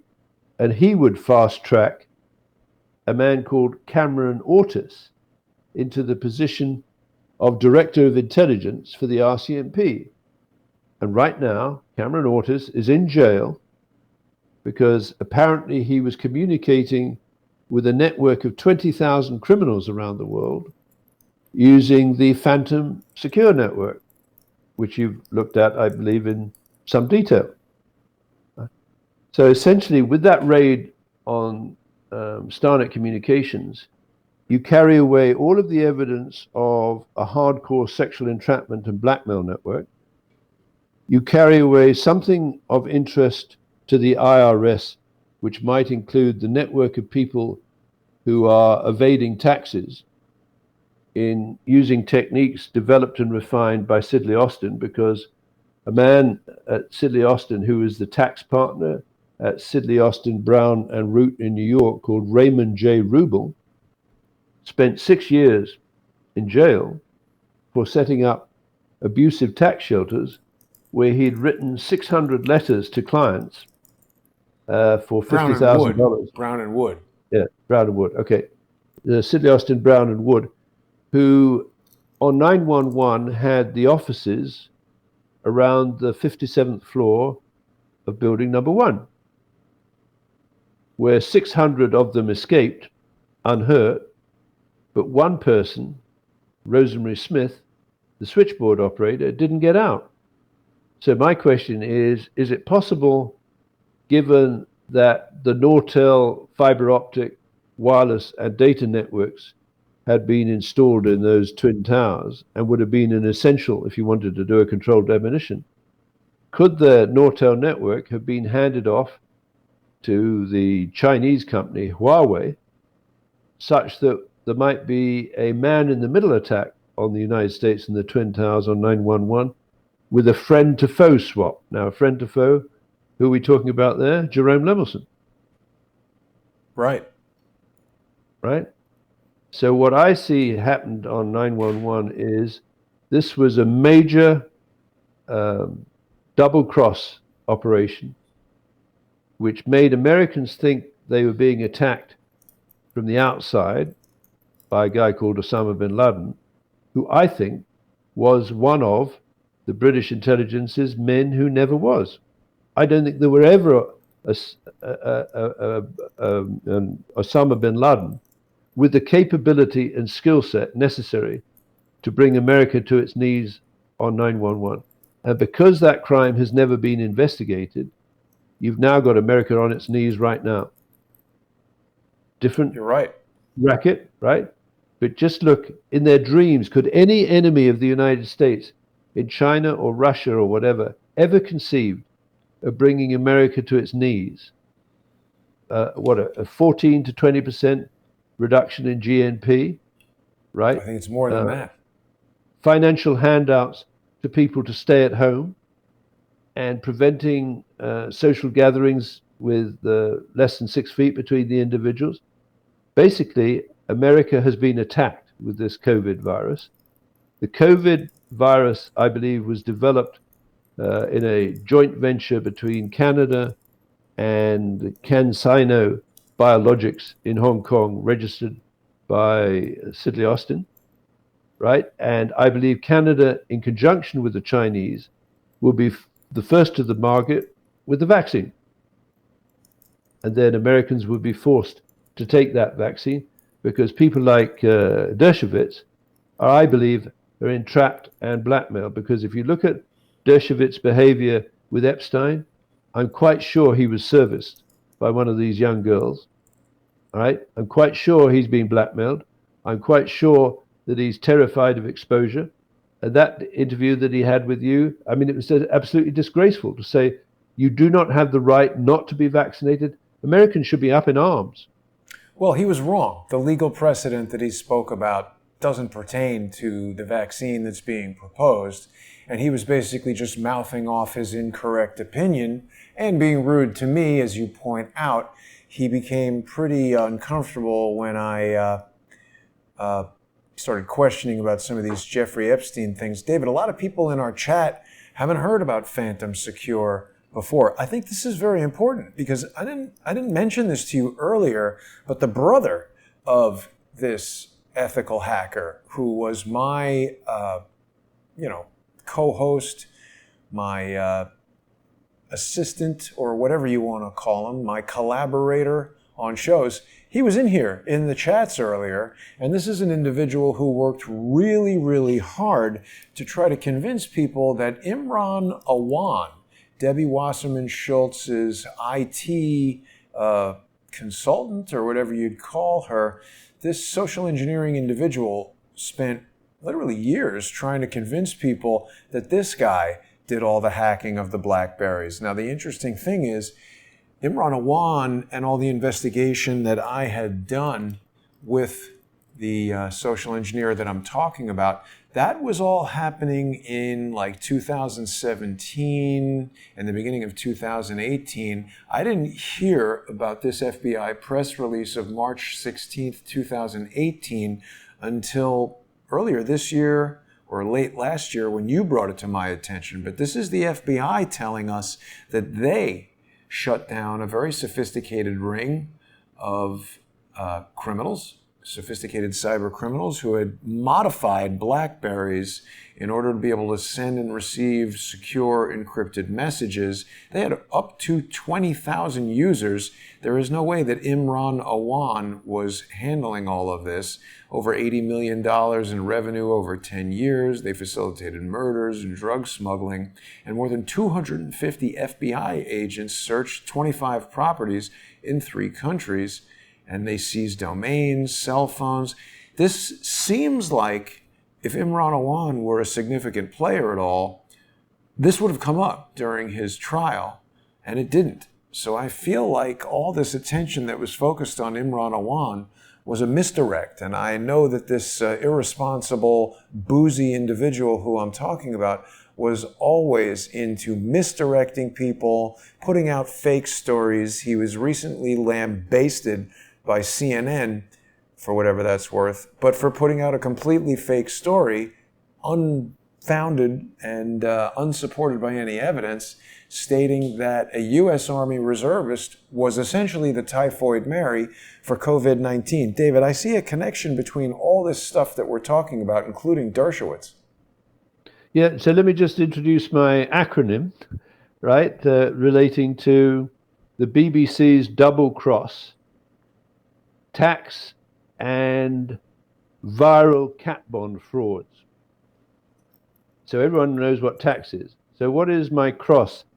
It's CRROSS.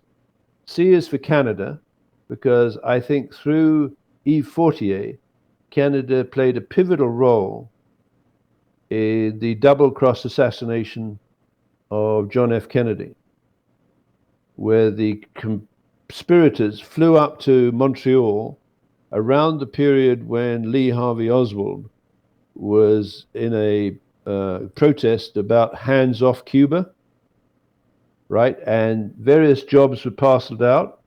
And Lee Harvey Oswald was, I believe, the patsy for the JFK assassination. Yeah. I think from listeners' point of view, they might be interested to know that I was in Dallas in 1964 on one of my vacations from University at Cambridge. I had my hair cut by Jack Ruby's barber. I asked him, what do the people in Dallas think about the assassination? His words still caused the hairs on the back of my neck to go up. I've got no reason to doubt him. He said, everyone in Dallas knows there were multiple snipers or shooters. So C is for Canada. And I regret to say it. I am a Canadian. I'm a proud Canadian. But I believe we're asleep at the wheel. And I do not believe that America should trust everything coming out of Justin Trudeau's mouth, or even worse, the mouth of his father, Pierre Elliott Trudeau, who in 1973 met Mao Zedong and Zhou Enlai and signed a trade agreement between Canada and China, and I believe started the export of Canadian and Five Eyes defense technology to the communist Chinese. So C is in crosses for Canada. R and R, there's 2 R's there, double R. One is for Rothschild, and the other is for Rhodes.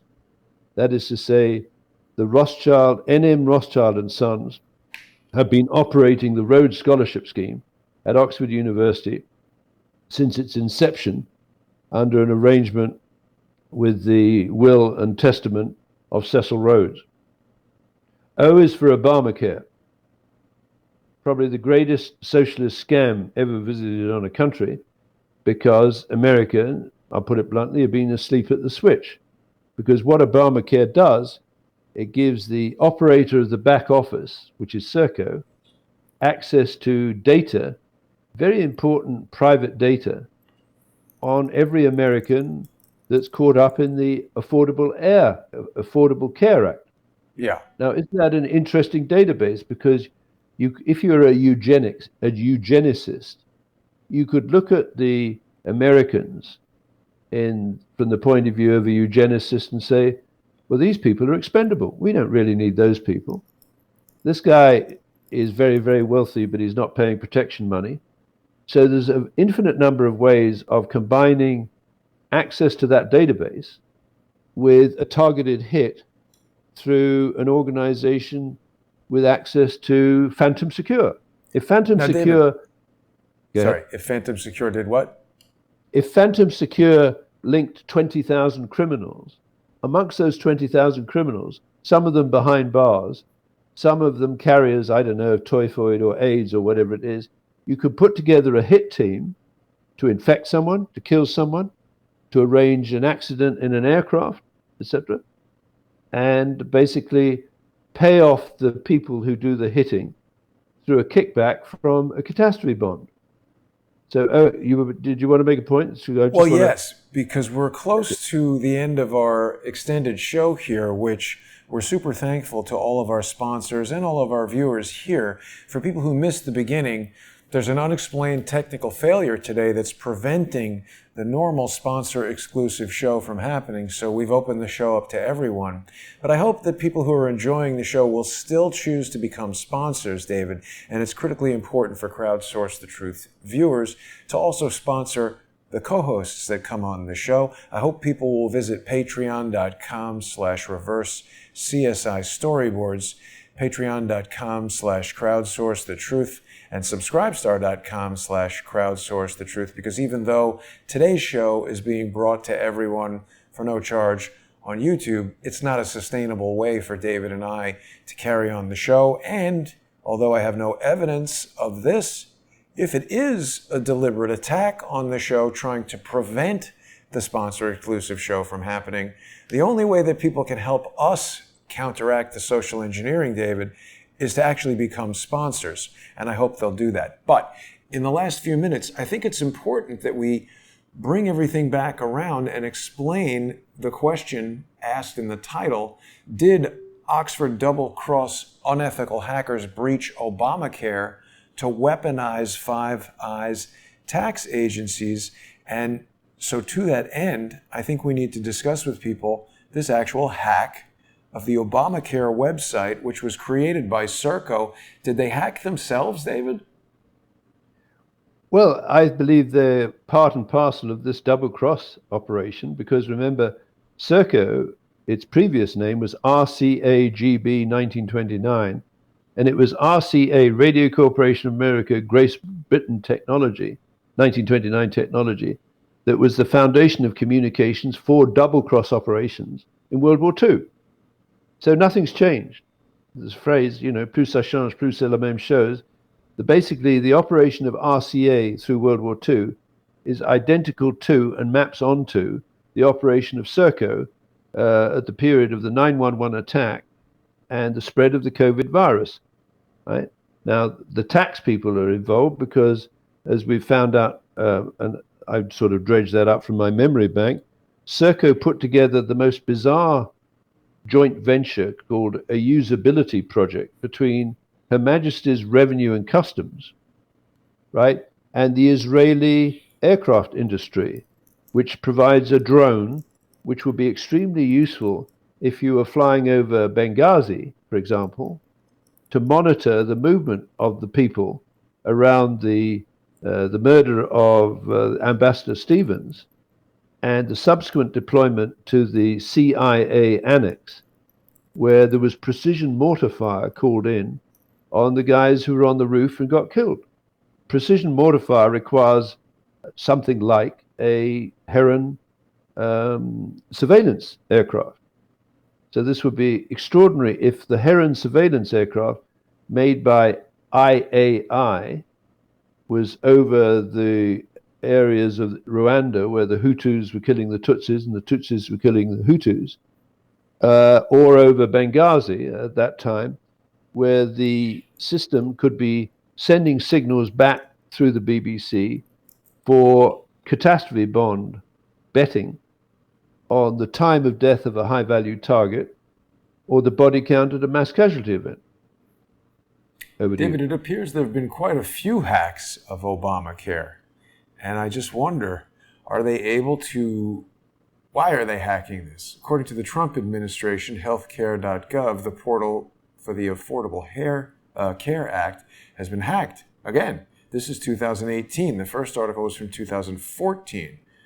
And, well, it says that this represents only a small number of the 12 million people enrolled, but try telling that to those affected, 75,000 people.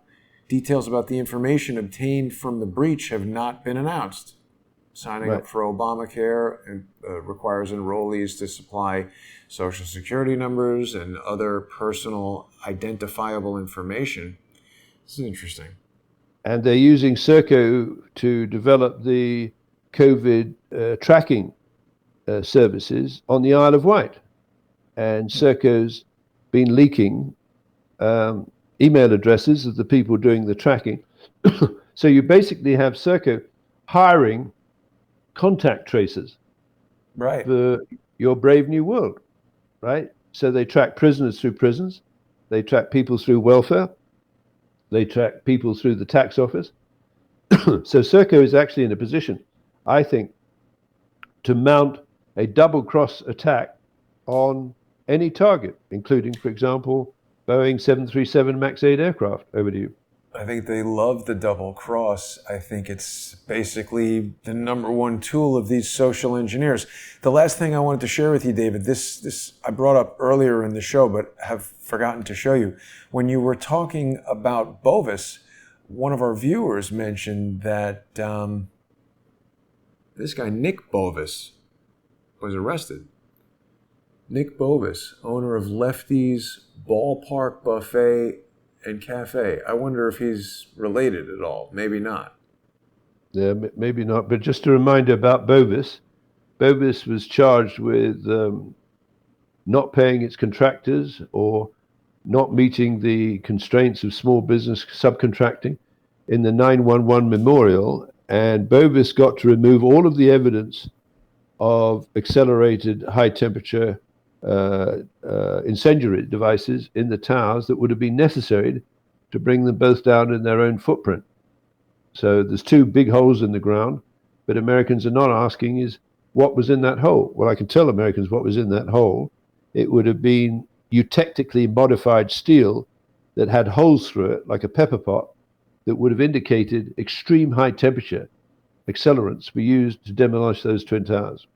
And we should also mention, we didn't really explain why Lois Lerner is pictured in this photo, but people who watch Charles Ortel know that Lois Lerner was a key player in weaponizing the IRS against enemies of the Clintons and the Obamas and preventing investigations into those same people. So controlling these tax revenue services is very important if you want to commit tax fraud, isn't it?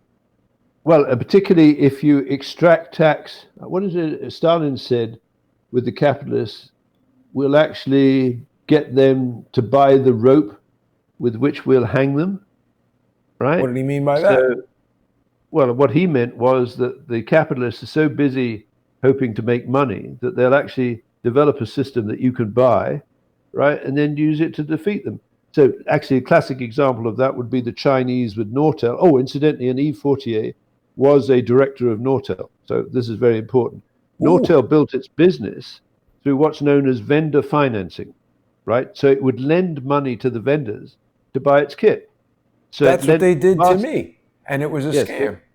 Yes, it lent money. Nortel's shareholders lent money to Chinese telecommunications company to order Nortel kit in large amounts. That sent the shares up, but Nortel was actually lending money to its clients to buy its product.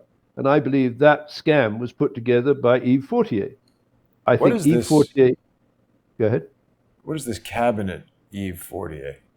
Well, I guess that's like the Trump cabinet, isn't it? It's or cabinet might be Seems to a be his French own term. website. Oh, a cabinet, I think in French is it's his own law office. He's honorable, according to this. Yes, well, most of the cabinet members of the Clinton administration weren't they described as honorable? Yeah, they might be described that way, but I'm not sure I agree. Well, David, it's been another fascinating show. Hopefully next Friday, our normal systems will be back to their operational status. I want to remind people, if you've been watching and enjoying this show, please be sure to become a sponsor. You can sponsor David by going to patreon.com/reverse-CSI storyboards, and you can sponsor Crowdsource the Truth on patreon.com/crowdsource the truth and subscribestar.com/crowdsource the truth. David, thank you for a great show. We'll be back next week, and I'll see you then. Thank you, Jason. And stay tuned, everybody. Later tonight, we're going to have John Cullen's coronavirus investigation coming up at 8 p.m. I'll see everybody then. Thanks for watching.